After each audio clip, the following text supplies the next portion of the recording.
Hello everyone, welcome back to my YouTube channel study with Prakash Dungarpur. दोस्तों, आज हम पढ़ेंगे कक्षा 12वीं का चैप्टर पहले का जो पहला चैप्टर है वाटर, और उसका कंप्लीट ट्रांसलेशन का अंतिम भाग पार्ट 3। आइए शुरू करते हैं। आप लोग ध्यान से इसको देखें और समझने का प्रयास करें। The harnessing of our rivers, the water of which now mostly runs to west। यानी हमें क्या करना है? द हार्नेसिंग, नियंत्रित करना है, नियमित और नियंत्रित करना है ऑफ आवर रिवर्स, हमारी नदियों को। The water of which now mostly runs to waste. जो वाटर है, जो अधिकांश वाटर है, वो व्यर्थ ही बह जाता है। Mostly runs to waste, runs यानी बह जाता है, वेस्ट यानी हमें उन नदियों को नियंत्रित एवं नियमित करना होगा जिनका जो जल है वो अधिकांशतः व्यर्थ ही बह जाता है। नेक्स्ट है is a great national problem, और ये हमारे राष्ट्र की बहुत बड़ी समस्या है, हमारे देश की एक बहुत बड़ी राष्ट्रीय समस्या है। नेक्स्ट है which must be considered and dealt with on national lines, और इस पर निश्चित रूप से विचार करना होगा। इट मस्ट बी कंसिडर्ड, इस पर निश्चित रूप से विचार करना होगा। And dealt with on national lines, और उससे निपटना होगा। Dealt with on national lines, राष्ट्रीय स्तर पर उससे हमें निपटना होगा। Vast areas of land which at present are near scrub. Vast areas of land, इस पृथ्वी पर बहुत ज्यादा क्षेत्र, which at present are near scrub jungle, वर्तमान में जहां पर केवल झाड़ झंखाड़ है और छोटी झाड़ियां हैं, could be turned into fertile, और उसे हमें क्या करना होगा? Could be turned into fertile, उसे जो है उपजाऊ और संपन्न बनाया जा सकता है, उसे उपजाऊ और संपन्न बनाया जा सकता है। कंट्री, इस देश में, by courageous and well planned action, हम क्या कर सकते हैं? उस हमारे देश की जो जमीन है, भूमि है, उसको हम फर्टाइल बना सकते हैं और इसको प्रॉस्परस संपन्न बना सकते हैं।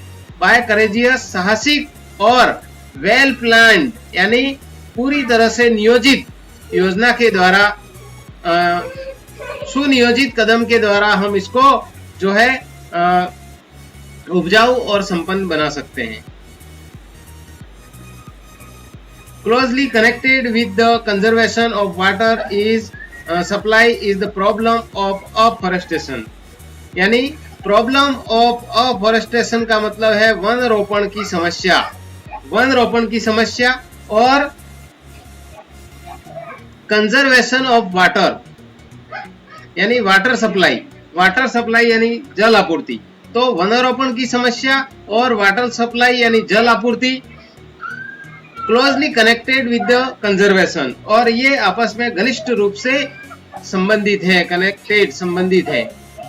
नेक्स्ट है the systematic planting of suitable trees in every possible और इवन इन इम्पॉसिबल एरियाज, और सिस्टमेटिक प्लांटिंग यानी सुनियोजित रूप से, सुनियोजित तरीके से सुटेबल ट्रीज, ऐसे उपयुक्त, सुटेबल का मतलब उपयुक्त ट्रीज, उपयुक्त पेड़, and every possible and impossible area, जहां संभव हो सके या इम्पॉसिबल जहां संभव न हो सके, उन सभी क्षेत्रों में इस तरह के जो है उपयुक्त पेड़ लगाए जाने चाहिए, एक व्यवस्थित प्लानिंग के साथ में, सुनियोजित तरीके के साथ में।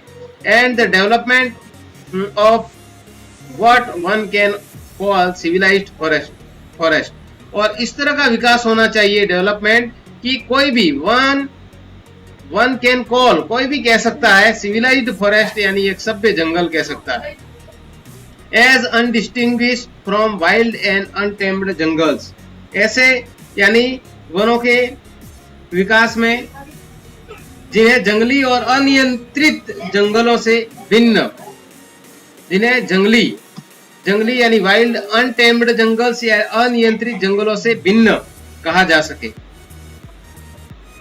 Is one of the most urgent needs of India. और ये भारत की अभी सबसे महत्वपूर्ण जो है आवश्यकता है, अर्जेंट नीड है, अति आवश्यक है, भारत में सर्वाधिक महत्वपूर्ण है। नेक्स्ट है सच प्लांटेशन वुड डायरेक्टली और इनडायरेक्टली।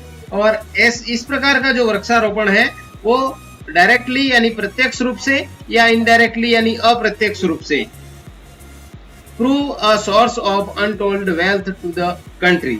और उसे क्या प्रूव, उस ये पेड़ जो है ऐसा प्लांटेशन यानी पौधारोपण, वनारोपण, जिससे जो है हम प्रत्यक्ष और अप्रत्यक्ष रूप से, ये क्या है, सोर्स ऑफ अनटोल्ड वेल्थ, स्रोत है, सोर्स का मतलब स्रोत है, अनटोल्ड वेल्थ यानी अनकहा धन, यानी अत्यधिक समृद्धि, जिसके बारे में हम कह नहीं सकते, उतनी ज्यादा समृद्धि हमारे देश के लिए सिद्ध होंगे।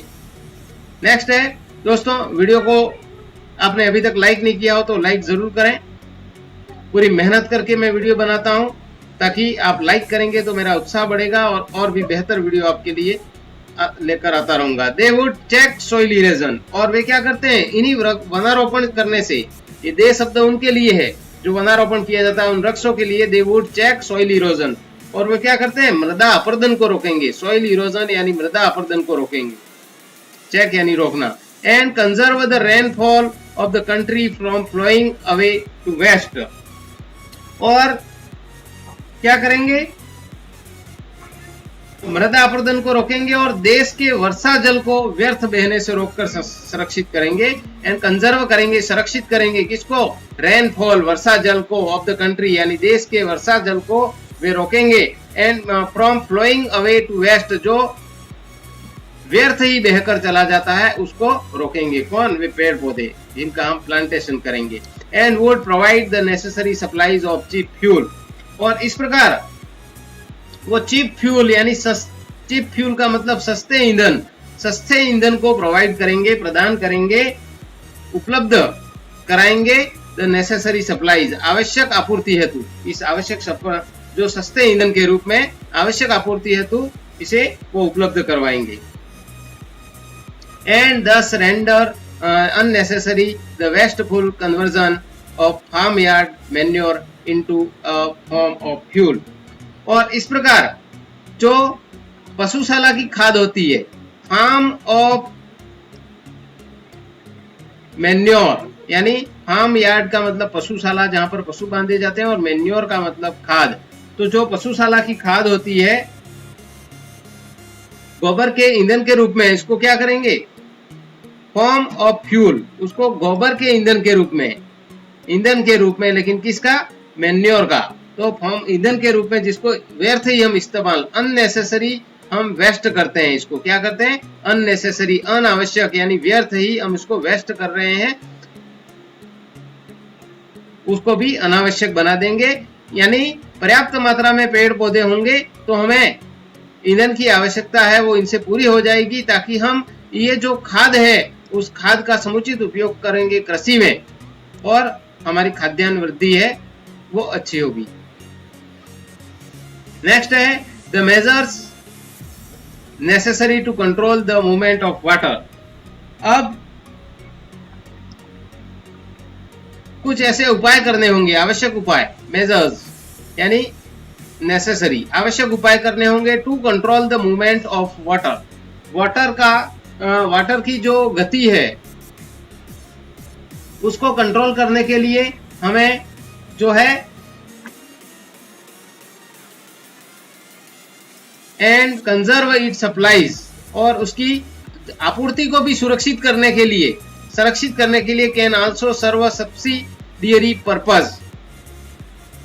और क्या करना पड़ेगा, द्वितीय सहायक के रूप में उसके उद्देश्य से is of value to the life of the countryside, यानी जल की गति को नियंत्रित करने और इसकी आपूर्ति को सुरक्षित करने के लिए हमें आवश्यक उपाय जो हैं वो ग्रामीण क्षेत्र यानी कंट्री साइड, ग्रामीण क्षेत्र में उपयोगी हेतु ये द्वितीयक सहायक सिद्ध होंगे, द्वितीयक रूप से।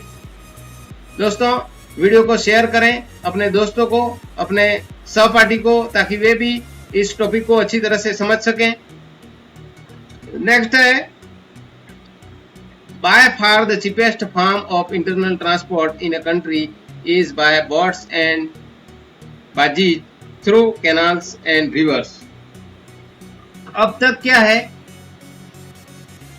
बाय फार, अब तक जो है the cheapest form of internal transport, आंतरिक जो यातायात है उसका सबसे सस्ता, चीपेस्ट यानी सस्ता, इन कंट्री देश में, by boats and barges through canals and rivers, जो है जल परिवहन है, जो बोट यानी नावों और जो बाजीज होती हैं, बोगियां होती हैं, उनके द्वारा सबसे सस्ता जल परिवहन किया जा सकता है थ्रू कैनाल्स एंड रिवर्स, नदियों और नहरों के माध्यम से। We hear much about programme of rail, हमने बहुत अधिक जो है रेल एंड रोड कंस्ट्रक्शन, सड़क निर्माण के बारे में सुनते हैं, but far too little about the development of the internal waterways in India. लेकिन जो है बहुत ही कम हम ऐसा सुनते हैं, but too far little about, बहुत ही कम हम सुनते हैं। क्या कम सुनते हैं? देश के आंतरिक जो जलमार्ग हैं उनके विकास के विषय में, इंटरनल वाटरवेज इन इंडिया, आंतरिक जो जलमार्ग हैं उनके विकास के बारे में, डेवलपमेंट यानी उनके विकास के बारे में बहुत कम हम सुनते हैं। Then again, the harnessing of water supplies also make possible the development of hydroelectric power. इसलिए दोबारा से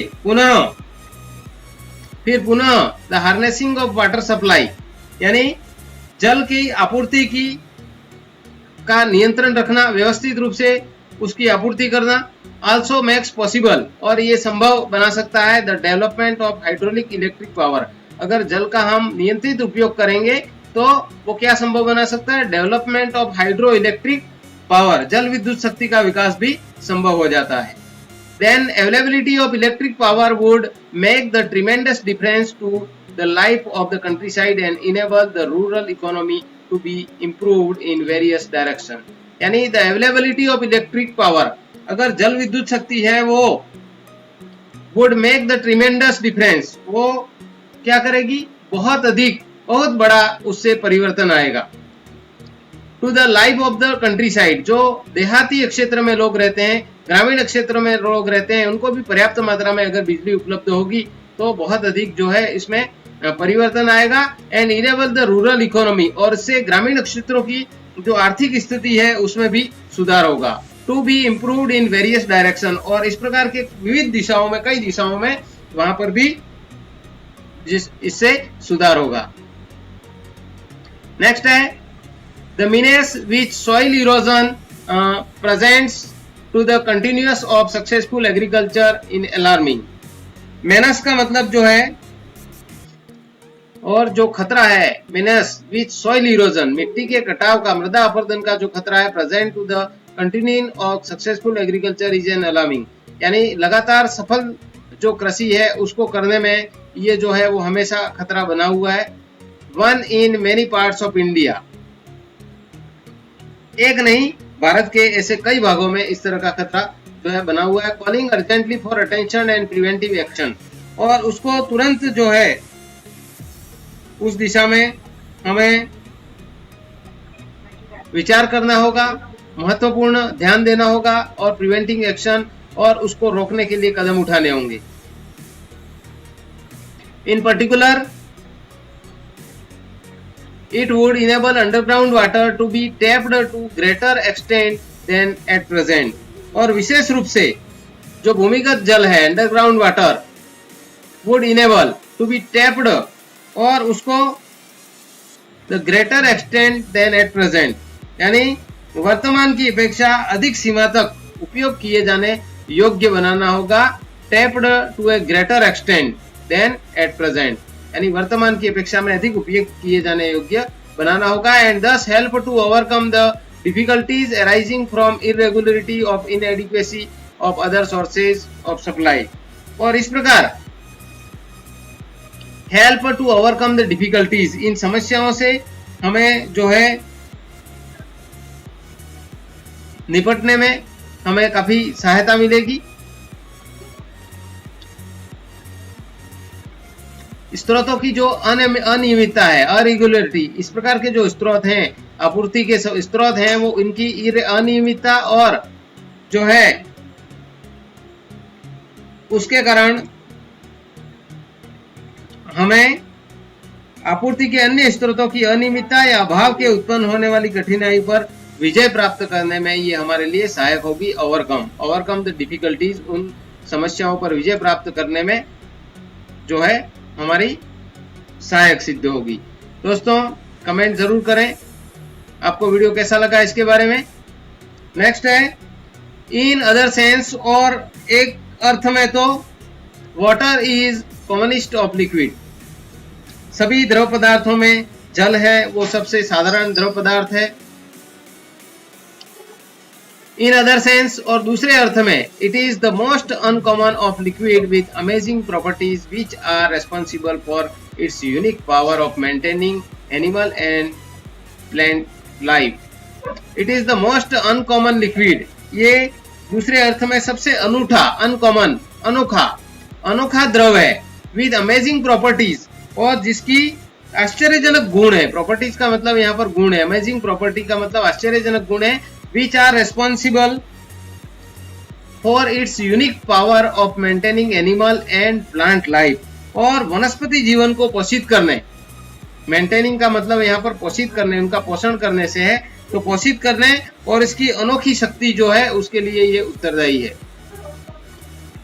नेक्स्ट है the investigation of the nature, इसलिए हमें क्या है, प्रकृति का अनुसंधान करना, सर्वोच्च प्रॉपर्टीज ऑफ वाटर, प्रकृति का इन्वेस्टिगेशन ऑफ द नेचर, प्रकृति का अनुसंधान करना, एंड प्रॉपर्टीज ऑफ वाटर, पानी के जल के जो गुण हैं, is there for the highest scientific interest, और वो सर्वोच्च वैज्ञानिक रुचि का विषय है। And is far from being an exhausted field of research, और यह फार फ्रॉम बीइंग एग्जॉस्टेड, ये कभी समाप्त न होने वाला फील्ड ऑफ रिसर्च, एक शोध का जो है क्षेत्र है, विषय है। तो दोस्तों जल संरक्षण, मृदा अपरदन, इन सब के बारे में यहाँ पर लेखक ने बहुत ही जोर दिया है। तो आप मेरे चैनल को सब्सक्राइब करें, सब्सक्राइब करने के बाद बेल आइकन दबाएं और बेल आइकन के साथ ऑल नोटिफिकेशन पर क्लिक कर दें, ताकि जो है किसी भी प्रकार के वीडियो से आप वंचित नहीं रहे, हर प्रकार के वीडियो आपको मिलते रहे। दोस्तों ये था अपना पहला टॉपिक वाटर, जिसके अभी तक मैंने कुल 6 वीडियो बनाए हैं। उन 6 वीडियो को आप अच्छी तरह से देखें, उनकी पहले कठिन शब्दों को याद करें, फिर उसके बाद वाले वीडियो को अच्छी तरह से समझने का प्रयास करें, और ईमानदारी से अगर इन सबको क्रम से देखें और फिर इसके बाद कहें कि आपको कितना समझ में आया है। मुझे विश्वास है आप बहुत अच्छे तरीके से समझ पाए होंगे और इनको ध्यान से देखेंगे, ताकि ये आप लोगों को बहुत कम मेहनत में ये समझ में आ जाए। इसलिए ऐसे वीडियो में आपको उपलब्ध करा रहा हूँ। मिलते हैं अगले वीडियो में दूसरे टॉपिक के साथ में। ए रूम 10x, जो हमारे पार्ट का नाम है ए रूम 10x8। जब तक इसका वीडियो नहीं आता है तब तक आप इन 6 वीडियो को अच्छी तरह से देखें और उनकी प्रैक्टिस करते रहें। उसके साथ ही 12वीं क्लास के अन्य वीडियो भी बने हुए हैं, ग्रामर के इनविटेशन, नोटिस, लेटर राइटिंग, तो वो सब भी आप तब तक देखते रहें। अगले वीडियो आने तक इन सारे वीडियो को अच्छी तरह से देखें, समझें और सीखें। मिलते हैं अगले वीडियो में, तब तक के लिए धन्यवाद। जय हिंद, जय भारत, जय महाराज।